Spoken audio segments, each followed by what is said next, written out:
కొత్తగా పెట్టుకునేటటువంటి అప్లికేషన్లో నిరుద్యోగ భృతికి సంబంధించి ఏదైతే కాంగ్రెస్ పార్టీ గ్యారంటీ ఇచ్చిందో దానికి సంబంధించి అప్లికేషన్ కాలంలో ఎక్కడా లేదు కాబట్టి అది ఉండే విధంగా ప్రభుత్వం తక్షణమే చర్యలు తీసుకోవాలని చెప్పి కోరుతా ఉన్నాం.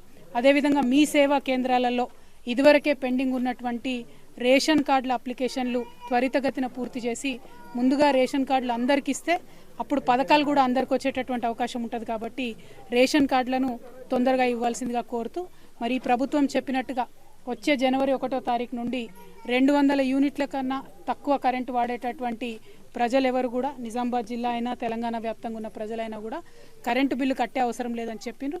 కాబట్టి జనవరి 1వ తారీఖు నుండి 200 యూనిట్ల కన్నా తక్కువ వినియోగం చేస్తాం అనుకున్నటువంటి ప్రజలు కరెంటు బిల్లు కట్టకండి, లేకపోతే మళ్ళీ మనం అర్జీలు పెట్టుకొని అది లేట్ అవుతుంది కాబట్టి కట్టకుండా ఉండమని కాంగ్రెస్ పార్టీ నాయకులే చెప్తా ఉన్నారు పెద్దలు. కాబట్టి కట్టకుండా ఉండండి అని కోరుతూ ప్రజలందరికీ కూడా నూతన సంవత్సర శుభాకాంక్షలు. Thank you. జై తెలంగాణ.